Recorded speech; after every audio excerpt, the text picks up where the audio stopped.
Baik, Assalamualaikum warahmatullahi wabarakatuh. Para klikers di rumah, bertemu lagi bersama saya dalam dialog virtual kita pada malam hari ini, di mana pada malam hari ini kita akan mengangkat sebuah tema yang luar biasa dalam suasana pandemi COVID-19 ini. Para klikers di rumah, pada malam hari ini kita akan mengangkat sebuah tema yang berjudul Peran Pendidikan Non-Formal di Era New Normal. Di tengah-tengah kita telah hadir seorang narasumber utama kita, yaitu Ibu Linda Oktavianti, SE MM MPDE. Assalamualaikum, Ibu Linda. Waalaikumsalam, Bapak Meki ya? Iya, terima kasih Bu. Apa kabarnya Bu? Kabar Sehat baik. Terus? Sehat, Ya, alhamdulillah. alhamdulillah. Di situasi pandemi COVID-19 ini, bagaimana aktivitasnya Bu? Di rumah saja atau seperti apa? Waktu bulan-bulan pertama pasti di rumah aja ya. Tapi sekarang kan sudah masuk ke new normal dan masuk ke ini ya, lebih dibilangin namanya sekarang apa? Era new normal. Ya, adaptasi ya. Iya, adaptasi kebiasaan baru. Nah, Oke, itu bisa. udah terbiasa lagi dengan aktivitas seperti sebelum pandemik. Oke, Ibu Linda. Para klikers di rumah, kita ketahui bahwa Ibu Linda ini adalah salah satu tokoh perempuan yang berasal dari Provinsi Sumatera Barat. Selain itu, di tengah-tengah kita telah hadir seorang panelis juga, yaitu Ibu Lia Hasmita. Selain mungkin seorang pembelajar, dia ini adalah seorang aktivis. Assalamualaikum, Ibu Lia.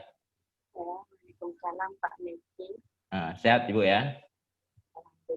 Alhamdulillah sehat Ibu ya. Oke, para klikers di rumah, pada malam hari ini kita coba mengulik bagaimana nasib pendidikan saat ini, di mana dalam hampir 6 bulan atau lebih kurang 1 semester terakhir kita mengalami situasi yang dinamakan dengan musibah atau bencana dunia, bisa katakan seperti itu, yaitu pandemi COVID-19. Nah, pada malam hari ini kita coba ingin mengulik dan membahas dari salah satu sektor kehidupan, yaitu dalam sektor pendidikan di saat ini. Saya ingin meminta pandangan ataupun untuk pengantar aja sebagai sebagai awal dari diskusi kita pada malam ini kepada Ibu Linda. Bagaimana sih mungkin Ibu Linda salah satu mungkin tokoh masyarakat juga melihat situasi pendidikan ini, baik yang formal khususnya juga yang non formal saat ini itu bagaimana sih secara umum? Mungkin untuk pengantar, bagaimana menurut Ibu Linda?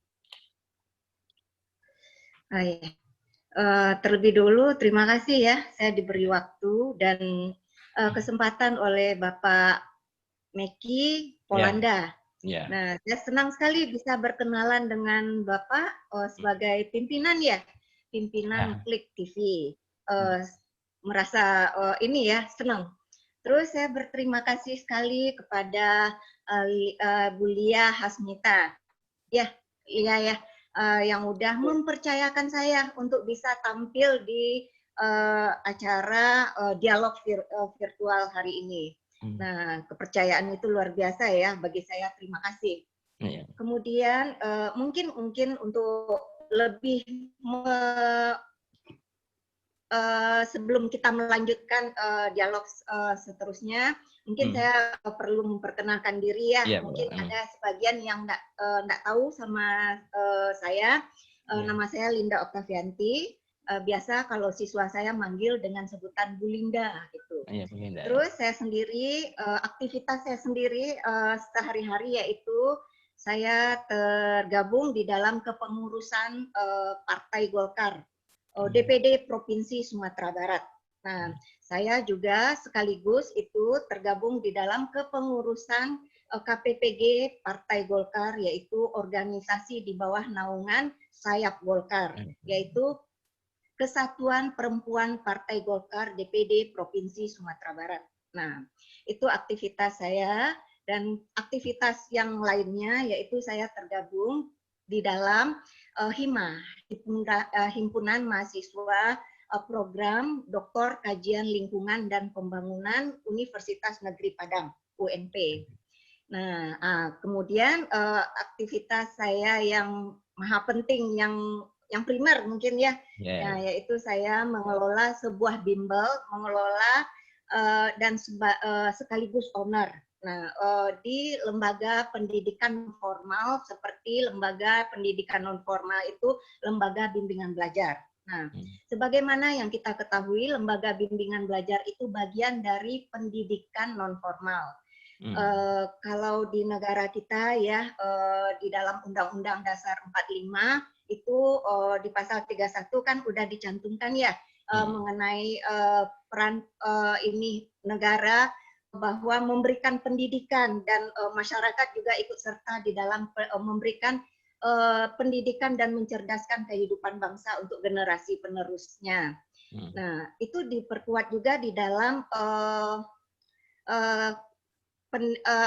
Undang-Undang RI nomor 20 tahun 2003 bahwa sistem pendidikan Indonesia itu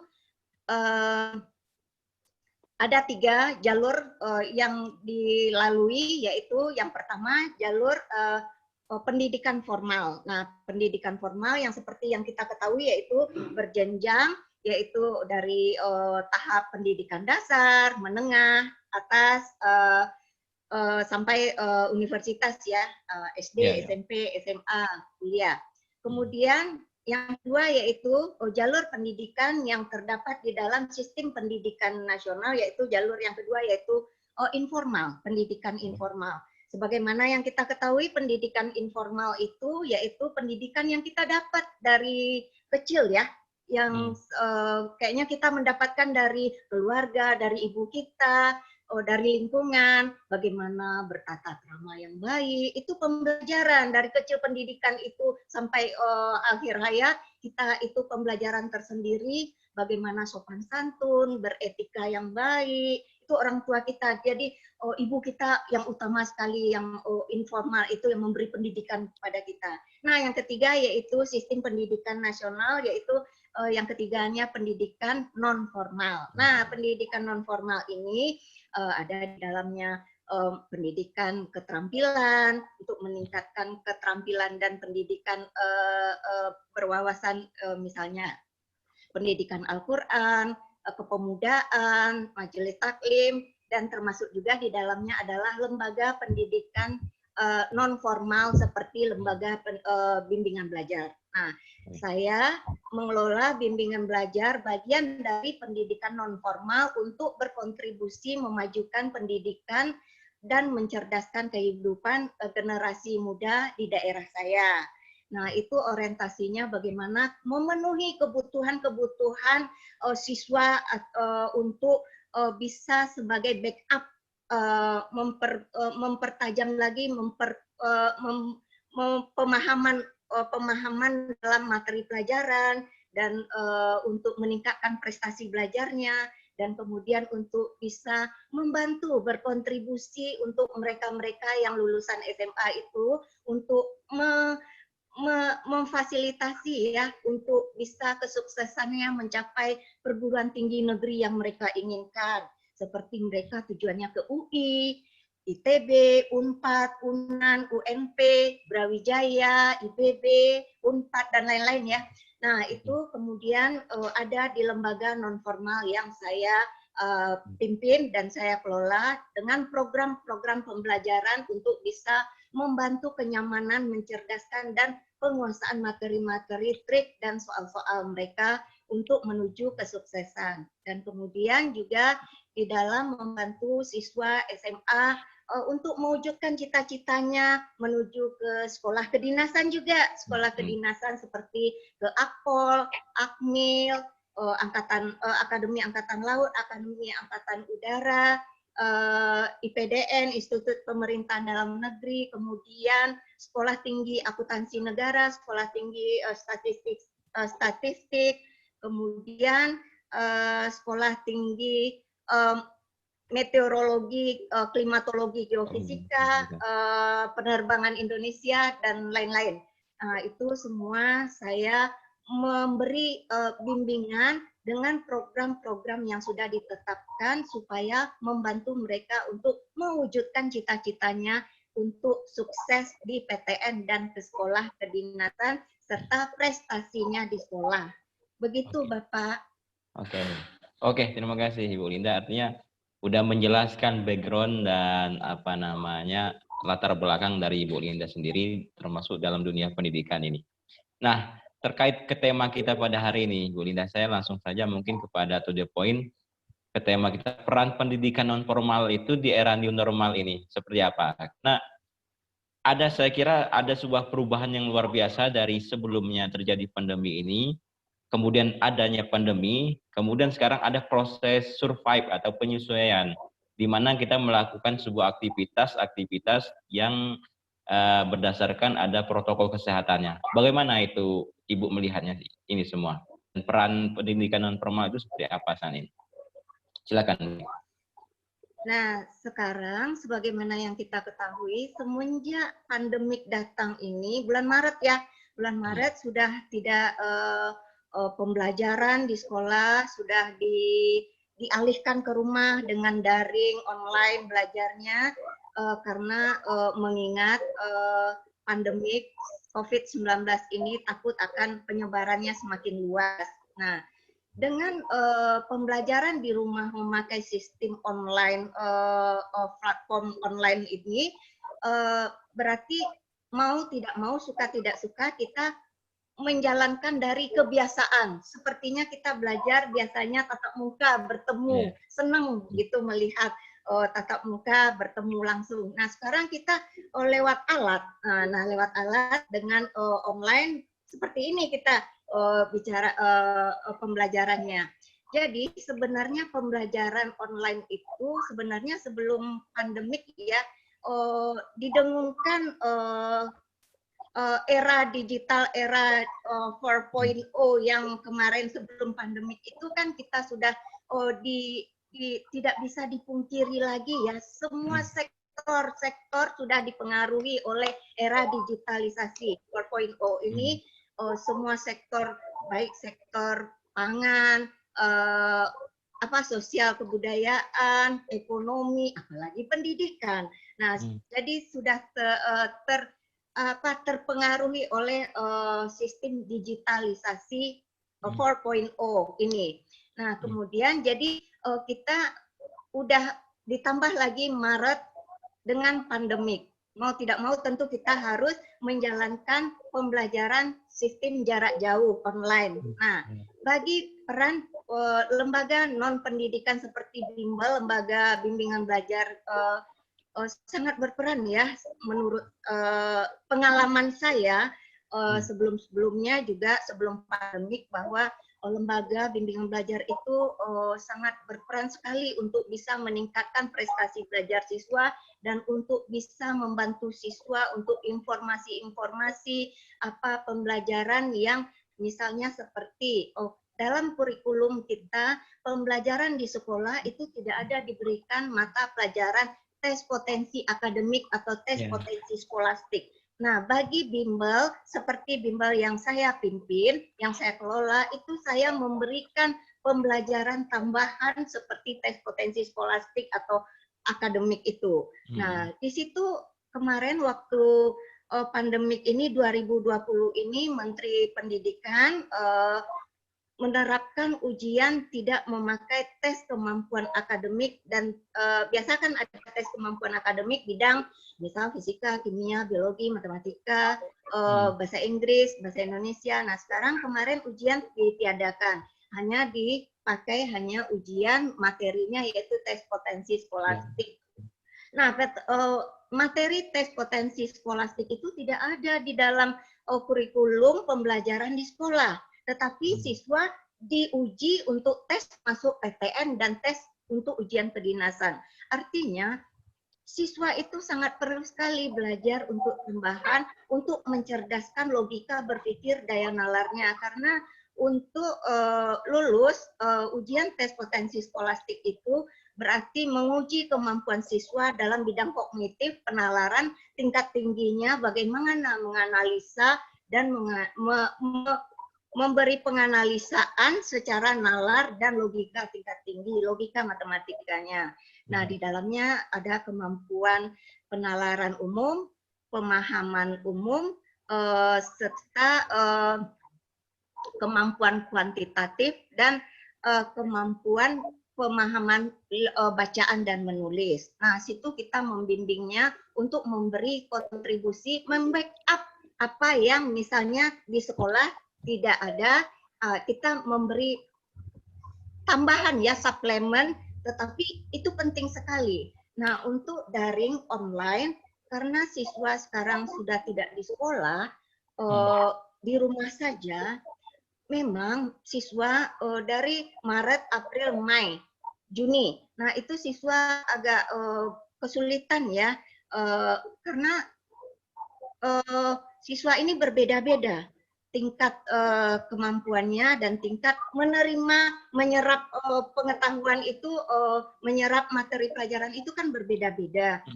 Ada yang bisa hanya dengan online, diulang lagi videonya, materinya diulang lagi bisa. Tetapi sebagian banyak yang tidak. Mereka akan perlu guru pendamping secara offline. Nah, jadi semenjak itu Maret, April, Mei, itu mereka semuanya di rumah, kemudian orang tuanya datang ke bimbel, banyak sekali meminta karena tidak bisa belajar sendiri. Nah, artinya kita mulai, karena new normal juga sudah diperbolehkan oleh surat edaran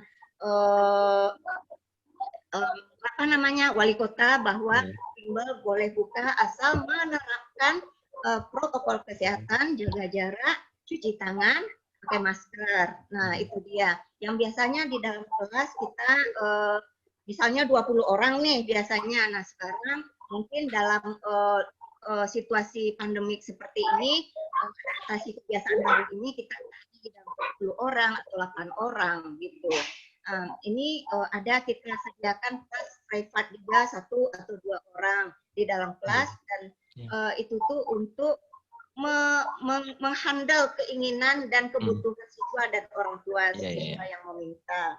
Jadi kita harus bisa mengkombinasikan sebagai pendidik, sebagai guru, kita harus bisa mengkombinasikan antara online dan juga tatap muka seperti kebutuhan siswa. Karena mau tidak mau kan kita tahu ya kalau online itu kan alat, jadi nggak ketemu gitu. Jadi kita juga nggak tahu mimik siswa itu udah mengerti atau enggak, atau perasaannya lagi jenuh atau gimana, kan nggak kelihatan juga. Nah, beda kalau tatap muka. Jadi itu sangat menurut saya peran bimbel untuk sebagai guru pendamping dan memberi motivasi juga untuk siswa sebagai untuk lebih memahami materi-materi pelajaran bidang-bidang studi yang tertentu, sangat membantu menurut saya. Oke, makasih Ibu Linda. Luar biasa sekali pemaparannya itu, bahwa dapat disimpulkan bimbel itu salah satu pendidikan alternatif, bisa dikatakan seperti itu, yaitu membackup materi-materi yang tidak ada diberikan oleh sekolah pada umumnya, terutama sekolah formal. Nah, saya coba kepada Ibu Lia, mungkin sebagai seorang aktivis sosial, mungkin bisa melihat situasi bagaimana sih melihat pendidikan yang ada saat ini, terutama di situasi pandemi ini. Mungkin di sekitaran Ibu Lia, mungkin di lingkungannya itu bagaimana melihat ini semua, menurut Ibu Lia? Assalamualaikum warahmatullahi wabarakatuh. Waalaikumsalam warahmatullahi wabarakatuh. Saya juga agak kurang fit ya, Pak. Jadi, saya perkenalan diri sedikit dulu. Saya Lia Sita, ya, saya dari Padang, baru tamatan geografi S2 UNP tahun kemarin. Dan sekarang lagi bergelut di redaksi Klik ya, Pak ya. Baiklah. Saya akan terangkan sedikit tentang kondisi pendidikan di era normal di Sumbar ya, Pak. Karena kita domisili Sumbar, jadi kita terangkan yang bagian Sumbar aja. Dimana sebelum pandemi ini seperti yang sudah dijelaskan Ibu Linda tadi, pas awal-awal pandemi kan kemarin kita langsung stop semua, sekolah stop, perkantoran stop, semua di stop, di rumah aja semua. Cuman setelah kondisi new normal atau adaptasi kebiasaan baru, semua aktivitas kan sudah mulai berangsur dibuka kembali, seperti baik perkantoran, di bidang pendidikan pun begitu. Sedangkan kondisi pendidikan sendiri di Sumbar ini, dia pun nggak sama, Pak. Dia setiap daerah masih ada perbedaan juga. Seperti sebagian ada yang udah sekolah, ada yang masih belum, begitu. Tergantung dilihat dari zona-zona daerahnya juga. Kalau misalnya seperti Padang, dia zona merah, belum ada dia sekolah, baik SMP, SMA maupun SD. Kalau ada daerah lain yang masih zonanya aman, kayak misalnya Pasaman Barat, dia kan sudah bisa sekolah SMA, SMP. Cuman sekolahnya pun nggak normal seperti dulu. Dia selang-seling juga, kayak misalnya Senin masuk sesuai protokol kesehatan lah, dan jumlah siswanya juga dibatasi, yang masuk nggak masuk sekaligus gitu. Dan begitu pun di pendidikan non formalnya sendiri pun seperti itu, Pak. Dia tetap jalan di era normal ini, cuman ya kita sesuaikan sama kondisi yang saat ini, di mana kita harus patuhi semua protokol kesehatan demi untuk mengurangi penyebaran COVID-19 ini. Oke. Seperti itu, Pak. Oke, terima kasih Nelia atas gambaran secara umumnya, terutama di Provinsi Sumbar, pendidikan di Provinsi Sumbar itu sendiri. Saya coba kembali kepada Ibu Linda. Berarti dengan adanya ada kebijakan seperti belajar di rumah ataupun melalui media daring, artinya proses pembelajaran formal dan non formal itu pun saat ini tidak ada bedanya gitu, polanya, sistemnya. Itu bagaimana Ibu Linda melihat ini? Apakah ini akan menjadi kendala atau bagi non formal, atau ini bisa menjadi sebuah tren baru bahwa non formal dan formal ya sama saja gitu loh, belajar dari rumah, belajar via daring, belajar dengan penuh keterbatasan. Menurut Ibu Linda sendiri melihat ini seperti apa? Terima kasih ya. Kalau menurut saya, seperti yang Bapak uraikan tadi dan Ibu Lia juga, pembelajaran daring ini memang tidak menjadi kebiasaan ya bagi kita, karena kita biasa tatap muka gitu. Tetapi itu kan kita harus adaptasi sesuai dengan moto sekarang, adaptasi dengan kondisi yang baru gitu. Nah, ini sebuah tantangan ya bagi kita sebagai pendidik atau sebagai guru, bahwa di era digitalisasi ini semua sudah dirambah, sektor semua sudah dirambah, sudah dimasuki dengan pengaruh digital. Artinya orang, proses, dan people, orang-orang yang di dalamnya ikut berkontribusi dalam pendidikan tadi, mau tidak mau, suka tidak suka, harus memaksakan diri untuk bisa menyesuaikan era industri 4.0 digitalisasi ini.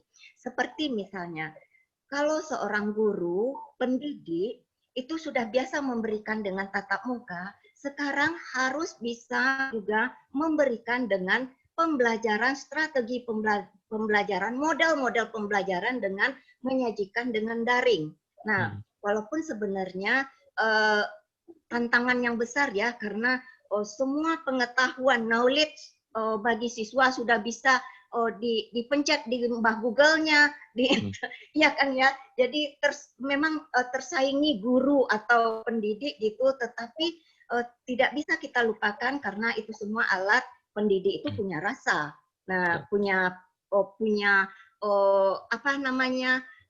kemanusiaan. Jadi dalam artian kalau mendidik dengan menyentuh dengan perasaan akhlak gitu, nah itu tidak ada di alat di di komputer atau di daring yang diputar sekarang pembelajarannya.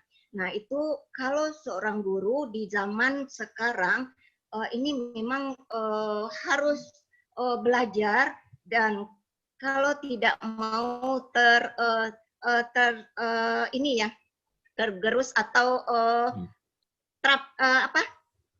disruption, distraksi.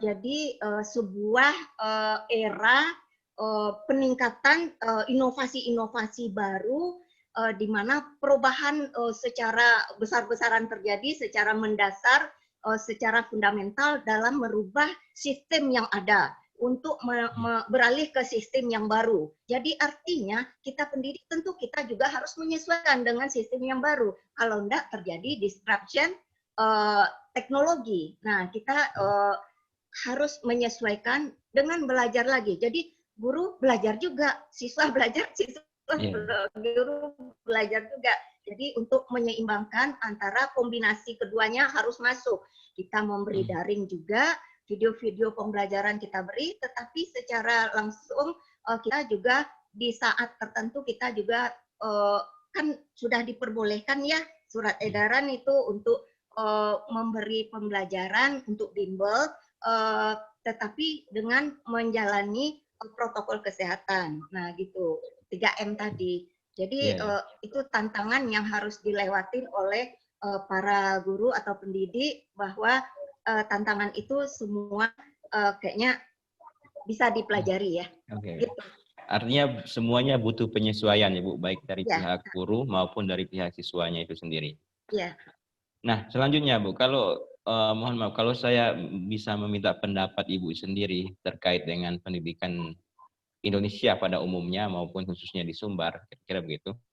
Kalau proses pembelajaran ini di rumah ini dilaksanakan secara terus-menerus ataupun pembelajaran melalui daring ini secara terus-menerus, apakah ini bakal ada kemungkinan untuk mendegradasi kualitas pendidikan di Indonesia itu sendiri? Menurut Ibu bagaimana? Ada nggak seperti itu kemungkinan?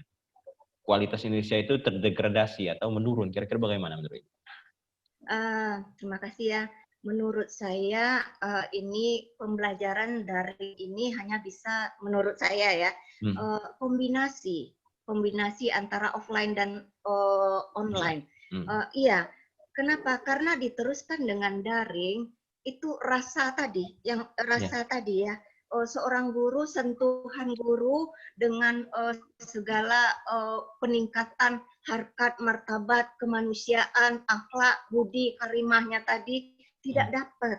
Itu menurut saya. Jadi kalaupun memang dari pembelajaran daring ini diteruskan, mungkin diteruskan tetapi dikombinasikan dengan offline, dengan tatap muka, karena perpaduan antara dua itu akan lebih lengkap, memajukan dari iptek-nya juga, dari akhlak karimahnya juga. Nah, itu menurut saya. Nah, kalau di Indonesia, karena budaya kita sudah terbiasa ya, saling bertemu, saling kalau bertemu salaman, sekarang malah kita bikin jarak begini gitu, begini gitu. Sepertinya untuk budaya kita ya, mungkin butuh waktu ya untuk bisa seperti itu, seperti kurang ya, seperti di Pak Medi bilang tadi, degradasi pendidikan, jadi berkurang rasa ya, bukan dari pendidikannya, apanya aja, knowledge-nya aja, tapi rasanya itu. Ya, dari pembentukan karakternya itu, Bu ya. Nah, itu dia. Oke. Mungkin Ibu Lia sebagai panelis ada yang ingin ditanyakan saya ke Ibu Linda terkait tema kita malam hari ini. Oke, saya lanjutin. Mungkin kalau kita berbicara itu berarti efektivitasnya ini juga bisa dipertanyakan Bu ya kalau melihat situasi seperti ini. Artinya apakah dengan belajar terbatas, artinya walaupun tatap muka kita dilakukan dengan protokol kesehatan, pembelajaran dengan keterbatasan ini efektivitasnya apakah akan lebih baik atau seperti apa kira-kira menurut Ibu sendiri? Pembelajaran daring ini apakah ya kalaupun ya kira-kira begitu, atau misalnya pembelajaran dengan tatap muka tapi dengan artinya menjaga jarak, ada pembatasan-pembatasan, nah kira tidak seperti pada umumnya. Apa melihat seperti ini apakah efektif juga atau tidak kira-kira menurut sebagai seorang ya, silakan. Terima kasih. Kalau menurut pandangan saya kurang efektif ya, tetapi kita sama-sama berdoa aja supaya pandemik ini cepat selesai gitu. Jadi bisa pembelajaran secara tatap muka. Karena tidak bisa dipungkiri ya, sekolah dengan tatap muka itu berarti kan kita membentuk ya moral karakter siswa itu menjadi yang disiplin. Nah, kalau pembelajaran daring itu kan terserah ya, agak sedikit santai ya, bisa dari rumah lagi bobo atau jadi kedisiplinan itu kurang terbentuk menurut saya. Jadi tidak disiplin. Nah, jadi ada pepatah mengatakan disiplin itu bagian ya dari kesuksesan. Kalau kita tidak disiplin kan jadi gimana kurang gitu ya. Terus keterampilan kalau kita dalam tatap muka bertemu itu berbeda keterampilan yang diberikan secara daring atau video pembelajaran yang kita putar-putar ulang. Memang bisa diputar-putar ulang, tetapi kadang-kadang pemahaman materi yang video yang kita ulang-ulang itu kadang-kadang berbeda dengan pemahaman siswa yang kadarnya berbeda tadi. Nah, itu butuh sekali guru atau pendamping. Nah, keterampilan seperti itu. Nah, kemudian sosialisasi. Nah, kalau daring itu kita mungkin lebih apatis atau terbentuk nanti apatis atau nggak mau tahu gitu ya. Jadi apa namanya tidak terbentuk hubungan sosial masyarakat kita dengan teman gitu. Jadi itu menurut saya itu kurang ya. Mudah-mudahan nih pandemik ini selesai cepat jadi tidak menjadi mendasar, udah beberapa bulan ini menjadi dasar pula bagi siswa yang sudah daring gitu. Terus kalau di rumah itu banyak kan olahraga kurang, nanti penyakit banyak.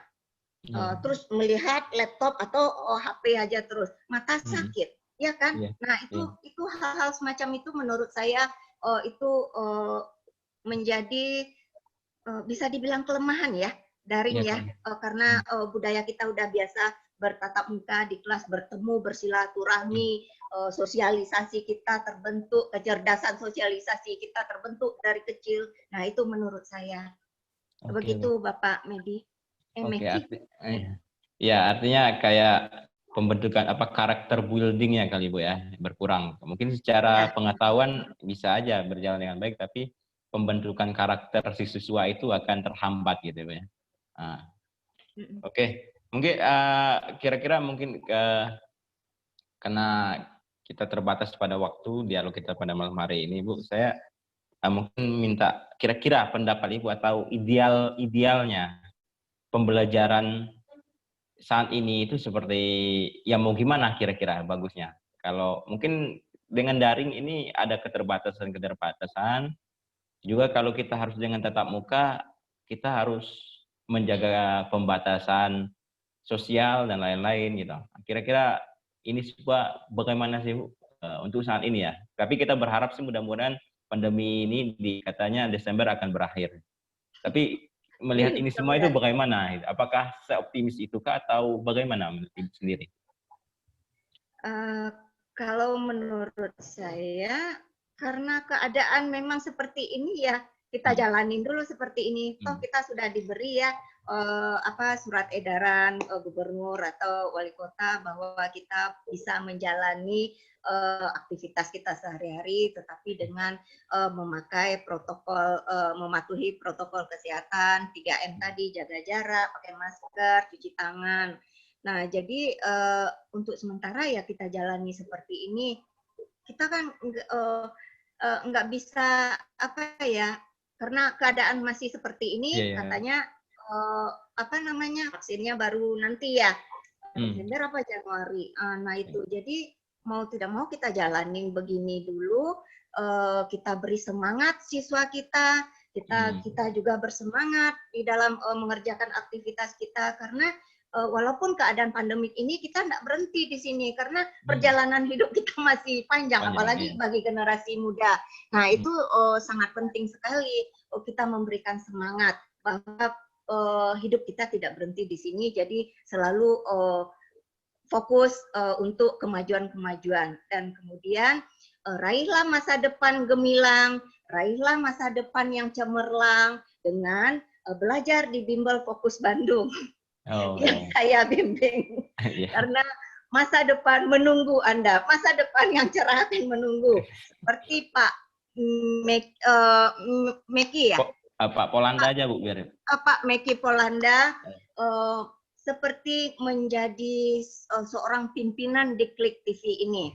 Di Klik TV ini luar biasa. Menurut saya dari segi pemasaran yang saya pelajari, ini suatu pemasaran yang luar biasa dilakukan. Ini menunggu waktu aja lagi, menunggu waktu. Karena ini kesuksesan yang sangat luar biasa ini. Amin. Dengan cara-cara begini. Dengan cara-cara begini sangat luar biasa. Oke. Undang terus, undang lagi yang lain. Oke. Banget pemasarannya. Oke, terima kasih Ibu Oktavian. Ya. Terima kasih banyak. Mungkin Ibu Lia ada yang ingin disampaikan terkait tema kita pada malam hari ini. Cukup ya, saya kira cukup. Mungkin Ibu Linda, saya meminta sedikit kepada pertama itu mungkin kepada siswa, pada generasi muda, ingin menyampaikan statement closing lah, minta 1 menit atau 2 menit, terutama terkait tema kita pada sore hari ini, pada malam hari ini, mohon maaf, dan juga mungkin pesan-pesan penyemangat lah kepada para pemuda-pemuda Indonesia pada umumnya dan Sumbar pada khususnya. Silakan Ibu Linda. Selalu belajar dan belajar, selalu berinovasi dan berkreatif. Karena walaupun masa pandemik COVID-19 ini, kita harus tetap bersemangat. Nah, jangan jadikan COVID-19 ini, pandemik ini sebagai tidak memberi semangat kepada kita untuk meraih masa depan yang cerah, masa depan yang gemilang. Jadi jadikanlah COVID ini sebagai suatu situasi yang kita robah menjadi inovasi atau kreatif yang bisa memperbesar peluang-peluang kita untuk bisa kesuksesan di masa yang akan datang. Begitu Pak Meki. Iya, terima kasih. Pak Meki Polanda, lupa terus. Iya Bu. Oke. Terima kasih banyak Bu Linda atas waktunya pertama. Yang kedua juga atas ilmunya yang telah disampaikan pada malam hari ini. Juga saya mengucapkan terima kasih banyak kepada Ibu Lia Hasmita telah mengikuti dialog kita pada malam hari ini. Baik para Klikers di rumah, terima kasih telah mengikuti dialog kami pada malam hari ini. Semoga apa yang kami, terutama yang disampaikan oleh pemateri Ibu Linda ini memberi manfaat kepada para Klikers di rumah dan juga memberi informasi-informasi baru terkait situasi saat ini. Sekali lagi, karena berujung waktu udah mau habis, udah 45 menit berlalu, saya mengucapkan terima kasih banyak kepada Ibu Linda. Semoga sehat selalu, jaga kesehatan, dan kalau di rumah saja mungkin aktivitas lainnya akan terganggu. Pokoknya jaga kesehatan. Terima kasih banyak. Saya tutup. Wallahu muwaffiq ila aqwamit thoriq wa billahi taufiq wal hidayah. Wassalamualaikum warahmatullahi wabarakatuh. Waalaikumsalam warahmatullahi wabarakatuh. Terima kasih banyak. Terima kasih Bu. Makasih Bu Lia sayang. Iya Bu. Udah.